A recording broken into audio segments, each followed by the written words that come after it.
Assalamualaikum warahmatullahi wabarakatuh. Halo hai Genbiers dimanapun kalian berada. Jumpa lagi dengan Gen Bincang, Genbi Tegal, bincang-bincang.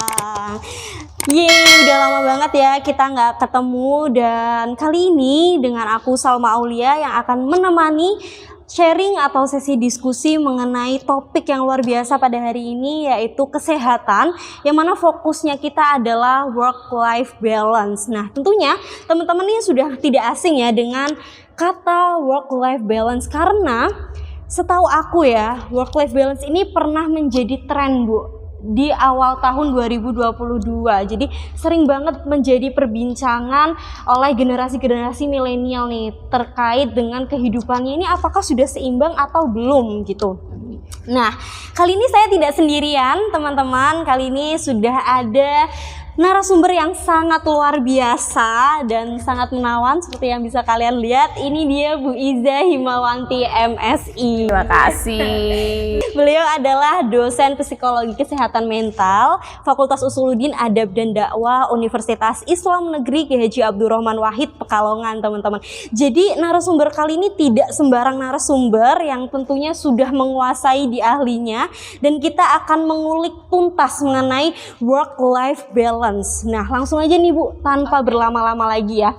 Menurut Ibu nih, work-life balance itu apa sih? Karena kan kita semakin hari kebutuhan kita ini semakin meningkat. Kita juga harus dipaksa untuk bekerja keras untuk menyeimbangi gitu ya dengan kebutuhan yang kita keluarkan gitu. Apa sih work-life balance menurut Ibu? Gak berat ya, work-life balance gitu ya.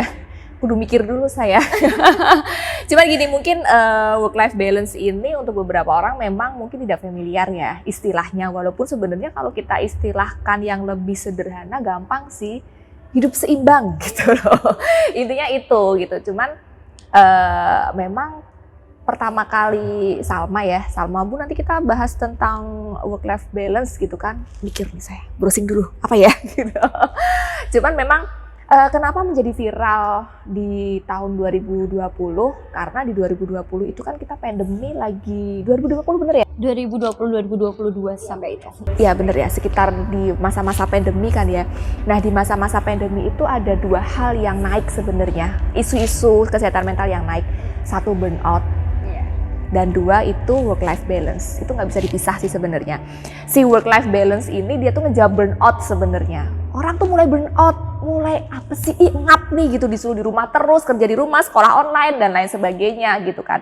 Padahal mungkin ada kebutuhan diri untuk lebih produktif gitu, sehingga jadi lebih apa ya, ini gue harus ngapain nih gitu kan. Terus muncul akhirnya solusinya si tadi work-life balance ini. Jadi kondisi di mana pekerjaan dengan kehidupan kita secara pribadi itu tuh bisa balance gitu, bisa seimbang. Itu kalau secara awam. Misalnya kalau kita lihat term bahasanya gitu tuh, kalau work-life balance itu ya bagaimana kondisi ya pekerjaan di sini terlihat konteksnya ya. Kalau konteksnya itu pelajar, mahasiswa, berarti tugas, kuliah dan lain sebagainya. Tapi kalau konteksnya itu pekerja gitu kan, berarti pekerjaan di bidang keprofesiannya begitu dan kehidupan pribadinya secara bahasa. Tapi kalau kita lihatnya konteksnya kesehatan mental, nggak sesederhana itu. Gitu. Lingkupnya lebih luas ya Bu ya? Bener. Kalau konteksnya kesehatan mental sebenarnya ada 5 indikatornya. Jadi yang pertama itu, bentar bingung nih. Stepnya gini.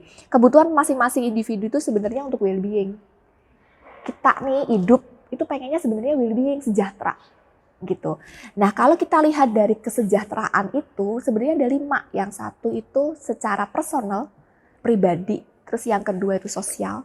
Ketiga itu pekerjaan, workplace-nya di tempat dia bekerja. Spiritual, dan terakhir itu sebenarnya ada satu lagi yang kadang kelupaan, lingkungan. Environmental, itu lingkungan tuh perlu. Kalau 3 ini tuh udah balance nih, enak nih, kita tuh bisa well-being, sejahtera gitu. Nah, itu yang isu-isu itu yang meningkat banget setelah pandemi. Kenapa? Karena ketika pandemi orang tuh pengennya happy dulu. Kalian harus happy, harus sejahtera dan lain sebagainya biar imun tubuh tuh naik gitu kan. Jadi isu-isu kesehatan mental kayak gini tuh makin naik. Senang sih saya, makin laris saya di luar.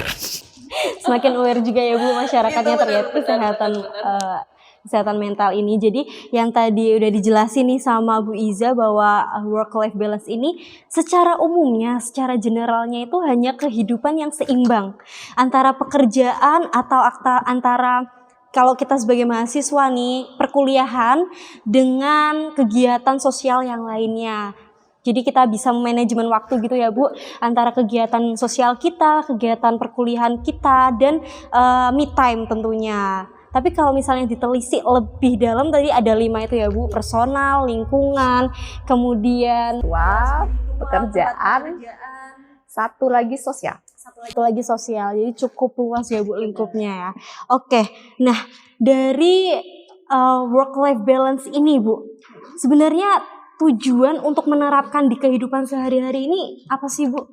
Tujuannya sebenarnya tadi ya, ada kebutuhan. Gini loh, munculnya work-life balance ini kan sebenarnya awalnya kan menjawab burnout sebenarnya. Burnout itu kondisi di mana individu itu lelah secara psikis gitu. Jadi karena satu bisa aktivitas yang terlalu monoton. Misalkan kita kuliah online atau kerja di rumah gitu, bosen kan gitu terus awal mulanya. Kemudian atau misalkan overload kegiatan.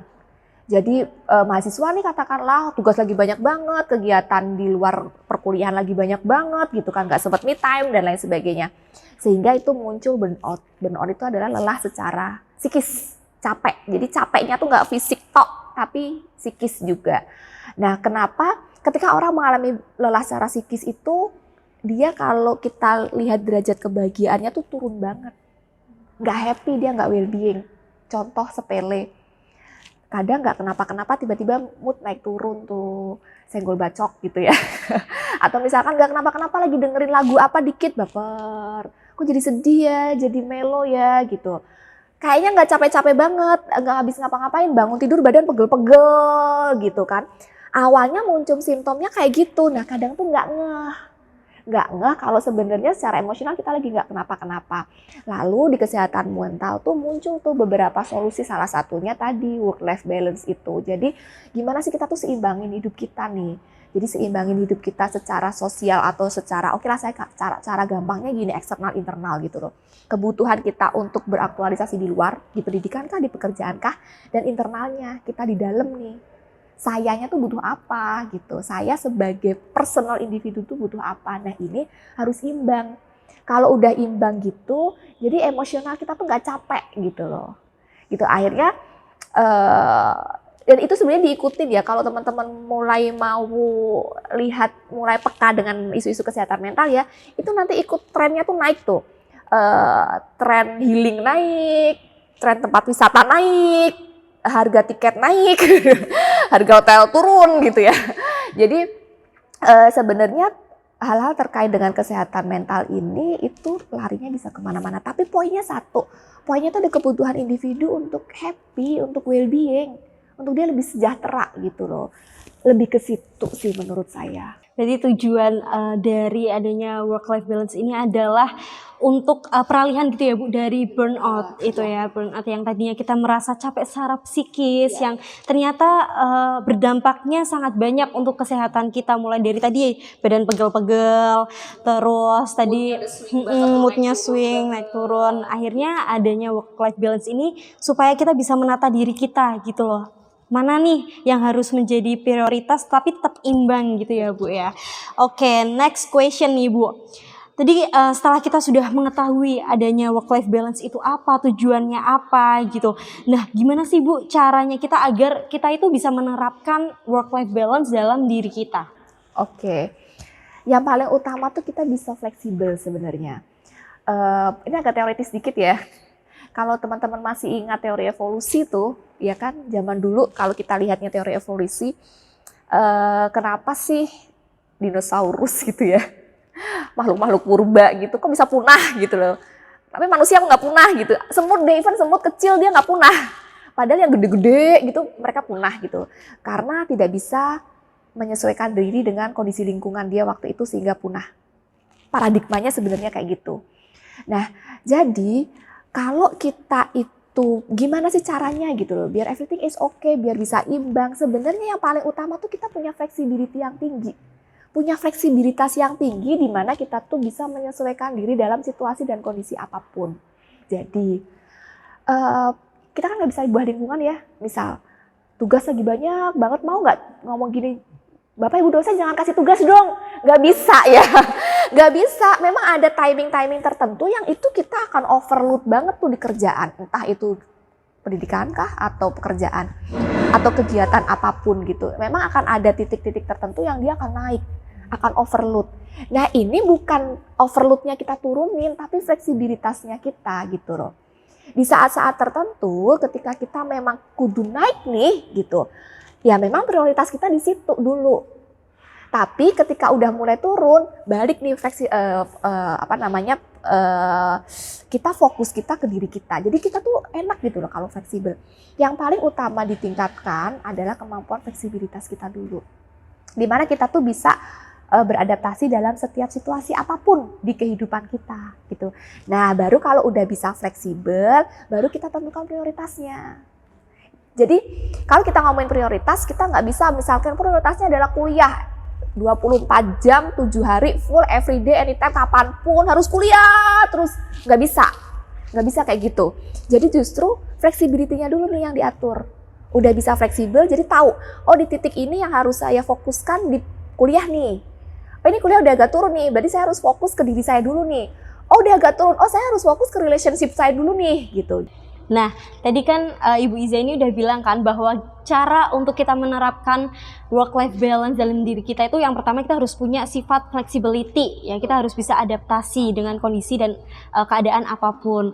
Kemudian yang kedua itu ada fokus atau prioritas. Kita mau memprioritaskan yang mana dulu nih, karena tentunya prioritas itu kan hanya satu ya Bu, nggak bisa dua-duanya nih. Nah, terus ada lagi nggak sih Bu? Ada satu lagi, konsisten gitu. Konsisten untuk belajar kedua hal itu. Jadi kita kan hidup itu kan pembelajaran jangka panjang ya. Kadang gini, untuk menjadi fleksibel itu kadang bisa nih, sekarang saya fleksibel nih, oke nih gitu kan. Fleksibilitas sudah bagus gitu.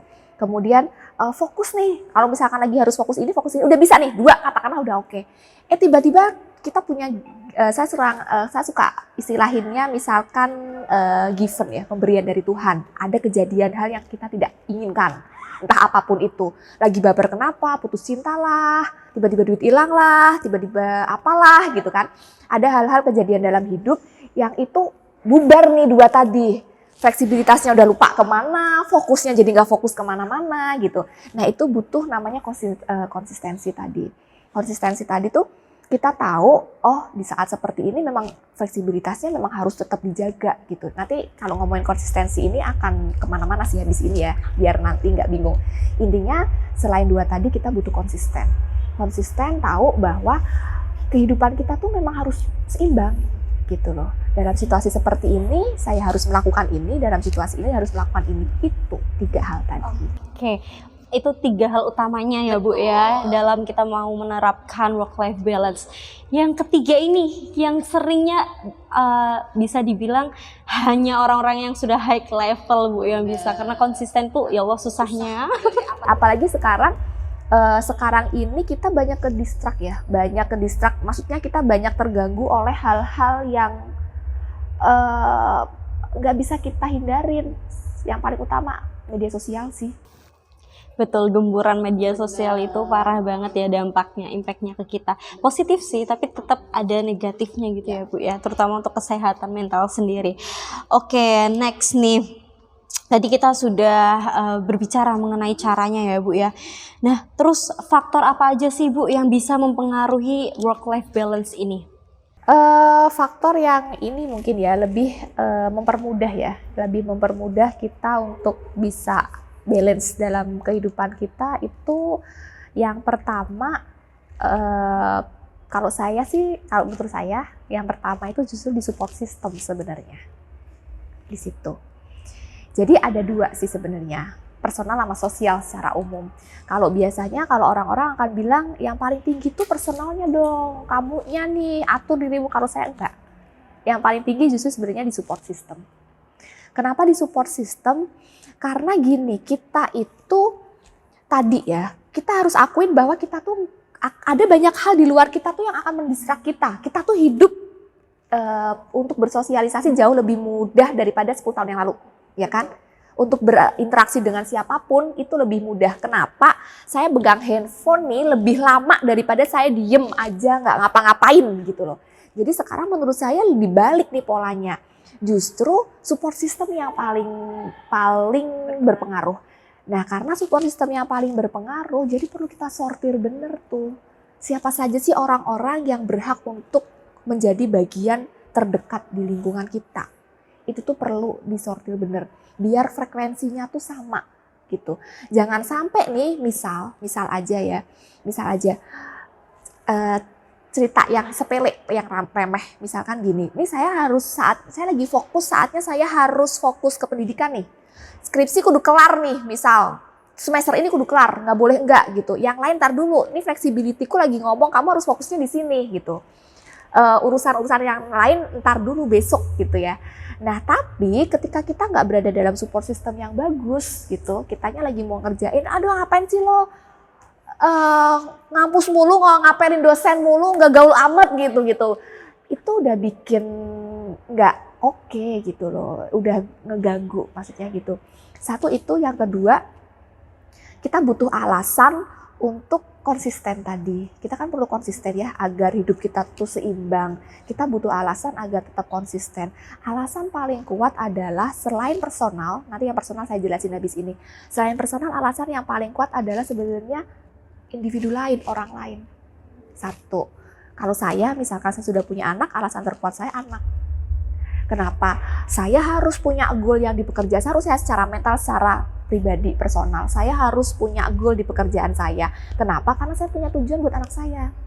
Misal teman-teman yang belum berkeluarga. Oh, alasan paling kuatnya orang tua misalkan gitu. Saya harus cepat lulus. Tapi saya juga harus lihat mental. Saya nggak boleh sedih gitu. Kenapa? Karena ada orang tua yang pengen saya bikin happy.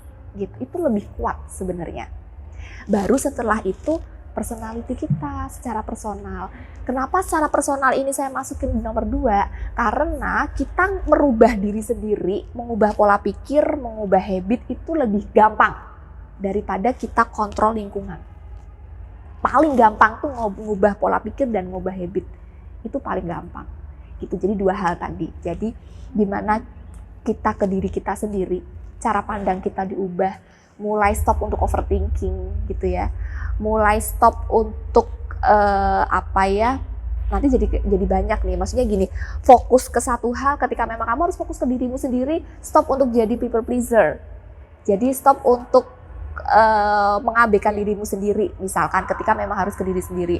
Itu lebih mudah sebenarnya. Tapi selain itu yang paling jangan sampai dilupain adalah support systemmu. Sortir dong orang-orang di circle terdekatmu gitu loh, biar lebih enak jalannya.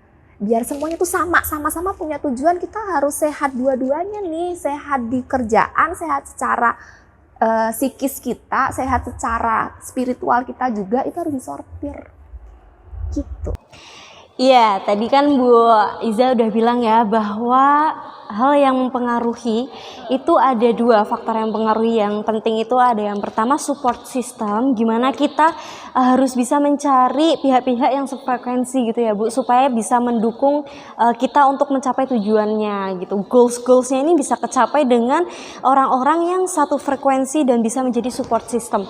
Yang kedua adalah personality-nya ya Bu ya. Oke, next nih Bu. Next question-nya adalah, tadi kita sudah membahas banyak ya Bu. Nah, ini mungkin bisa dibilang poin penting dari topik ini. Apa sih yang menjadi perbedaan antara kehidupan orang yang biasa-biasa aja, maksudnya kayak ya udahlah hidup ngalir aja, dengan orang-orang yang sudah menerapkan keseimbangan, kehidupan yang seimbang. Apa sih Bu bedanya? Oke, saya tuh suka analogikan gini Mbak, kalau hidup ngalir itu tuh kayak air ngalir dari atas ke bawah sampai bawah, bawa apa tuh? Bawa sampah. Ya sampah, gak bawa apa-apa ya. Jadi kadang gini, kalau kita biasakan udah ngalir aja deh, ikutin takdir, konsep itu banyak kurang tepatnya menurut saya ya. Kenapa?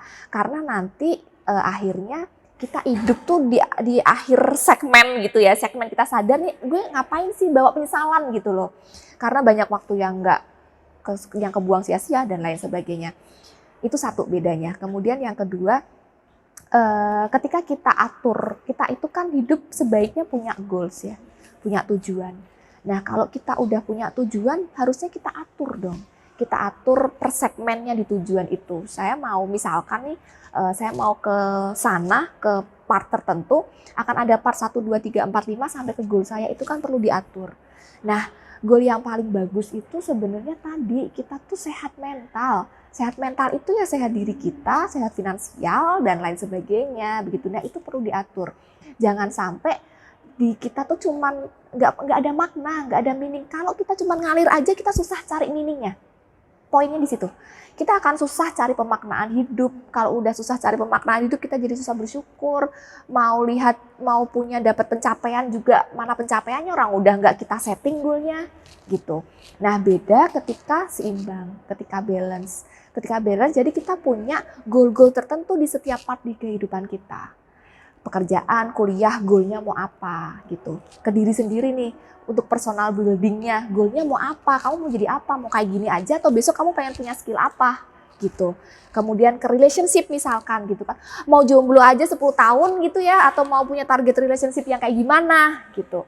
Jadi di setiap part di kehidupan kita tuh punya goal. Kalau masing-masing punya goal enak tuh, tinggal kita switching aja. Hari ini yang ini dulu nih, besok yang ini nih, besok yang ini nih, fleksibilitasnya enak aja. Tapi kalau ngalir, goalnya nggak ada, jalanin kehidupan aja 10 tahun ke depan. Ya kalau kita jadi orang yang beruntung dalam tanda petik ya, banyak beruntung dapat apa-apa 10 tahun ke depan jadi miliuner gitu. Kalau enggak, ya udah dapatnya apa, nyesel aja, nggak ada pemaknaan. Gitu sih, lebih ke situ. Dan menurut saya nggak ada kata terlambat ya untuk memulai. Tentuin dulu masing-masing goal di part kehidupan, nggak usah jauh-jauh. Habis itu dapat, lalu tinggal kita bantu lebih fleksibel ya, di part-part mana dulu yang mau dikejar. Kemudian kalau udah konsisten, sudah selesai, happy deh hidupnya. Wah, keren banget jawabannya ya. Jadi benar-benar kita itu butuh yang namanya hidup itu nggak cuma ngalir ya Bu, tapi kita harus butuh yang namanya goals atau tujuan supaya kita tahu nih step ini kita mau ada achievement apa ya, step selanjutnya mau ada achievement apa, dan kayak gitu terus jadinya juga meningkatkan kemampuan dalam diri kita untuk menggapai itu ya Bu ya. Oke, next question nih Bu. Gimana sih caranya supaya kita konsisten? Ketika kita sudah mencoba untuk mempelajari kehidupan yang seimbang, tadi yang sudah dibilang di awal bahwa konsisten ini adalah pelajaran yang sangat susah bisa dibilang. Gimana kita bisa mempertahankan konsisten? Konsisten itu musuhnya konsisten. Yang paling bikin kita nggak konsisten gitu tuh, sebenarnya kita sering ke-distract dengan kejadian-kejadian di kehidupan kita sebenarnya. Sama lah misalkan aku tuh pengen konsisten, tapi tiba-tiba pak ada kejadian hidup apa, buyar semua deh, bapernya lama gitu. Seringnya yang kayak gitu, yang bikin kita nggak konsisten itu kita dapat kejadian-kejadian dalam hidup yang tidak terprediksi, tidak sesuai dengan yang kita harapkan. Itu yang paling ngeganggu tingkat konsistensi kita. Cuman kan kejadian dalam hidup itu kan nggak bisa kita tolak begitu. Jadi biar konsisten, yang pertama validasi dulu setiap hal yang kamu rasakan. Divalidasi aja. Aduh lagi capek nih, lagi pengen mager. Validasi aja, oke mager dulu. Ketika kita validasi, kita punya jangka waktu tertentu, misalkan ya, oke mau mager dulu deh sehari, nggak apa-apa deh sehari mager silahkan. Aduh mau ngapain, oke sehari nggak apa-apa, habis itu balik lagi gitu. Nah kadang kalau kita nggak validasi apa yang kita rasakan itu, kita ngertinya udah berantakan aja, nggak enak, tadi ya burn out aja, tapi kita nggak ngerti kudu ngapain.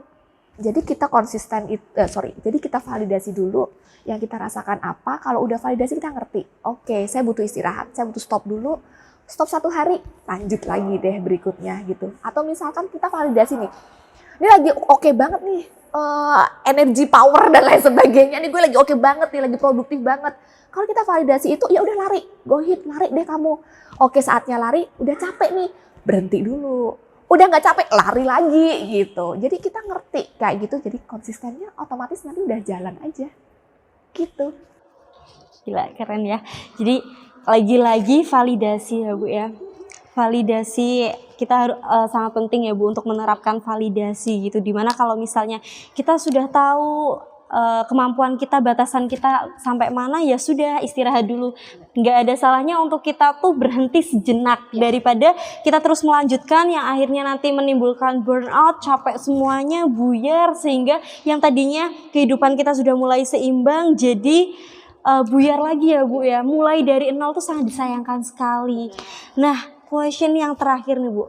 Nah, pesan dari Bu Iza untuk Genbiers yang ada di rumah terkait work-life balance ini apa? Pesannya satu, hidup itu butuh untuk kita maknai, teman-teman. Makna itu yang paling menyenangkan adalah makna-makna yang bagus, yang positif. Jadi seimbangnya hidup kita, hidup saya itu seimbang atau enggak, sebenarnya poinnya adalah bagaimana kita memaknai kehidupan kita itu sendiri. Gitu. Kalau kita udah kasih makna yang bagus, even sekarang lagi nggak baik-baik saja nih, lagi nggak balance nih, kalau maknanya udah bagus, nanti kita kembali lagi kok ke track yang bener. Gitu. Jadi tetap positif aja berpikirnya, tetap maknai hidupmu dengan baik. Karena makna yang baik itu nanti yang akan mengantarkan kita kepada keseimbangan hidup yang lebih baik juga. Ingat bahwa kita itu adalah sifat-sifat di dalam diri manusia yang baik itu adalah salah satu cerminan dari sifat-sifat Tuhan. Dan sifat Tuhan itu nggak ada yang buruk. Jadi untuk mengurangi hal-hal yang buruk, maknai dirimu dengan baik. Nanti kamu nggak akan sadar bahwa ternyata kamu sudah seproduktif itu hingga di titik tertentu. Keren. Yang di highlight adalah ingat bahwa sifat-sifat kita itu adalah cerminan dari sifat-sifat Tuhan, yang mana tidak mungkin Tuhan memiliki sifat yang buruk. Maka dari itu penting banget kita harus memaknai hidup supaya kita lebih sadar, lebih aware. Ternyata tuh hidup tuh penuh makna, dan kita nanti ketika kita sudah bisa memaknai hidup, kita pasti sudah bisa mengetahui prioritas diri kita, terus kita secara tidak langsung menemukan orang-orang yang satu frekuensi yang tentunya juga menjadi support system yang positif begitu ya Bu. Wah, nggak kerasa Bu, kita sudah bincang-bincang. Habis ya waktunya ya, oke. Pinginnya sih lanjut part 2, part 3 gitu ya Bu. Tapi hari ini sangat full insight Bu. Alhamdulillah ya, kita mendapatkan wawasan baru yang sangat luar biasa mengenai work-life balance, yang tentunya ini relate atau harus banget diterapkan untuk semua kalangan usia ya Bu ya. Wah Bu Iza, terima kasih banyak sudah menyempatkan waktunya untuk mengisi diskusi di acara podcast Gen Bincang ini. Semoga ilmu yang tadi sudah Ibu Iza bagikan bisa bermanfaat nih untuk teman-teman Genbiers yang ada di rumah, yang tentunya harus banget nonton video dari awal sampai akhir. Nah teman-teman, tadi yang sudah Bu Iza tekankan bahwa kesehatan mental itu adalah poin utama yang bisa berdampak di segala aspek kehidupan kita. Jangan lupa untuk terus memperbaiki diri dan terus untuk mengenali diri kita sendiri ya Bu, sebelum kita mengenal lingkungan sosial kita. Jangan lupa untuk di-subscribe, like, dan komen. See you di Gen Bincang Tegal. Bye-bye.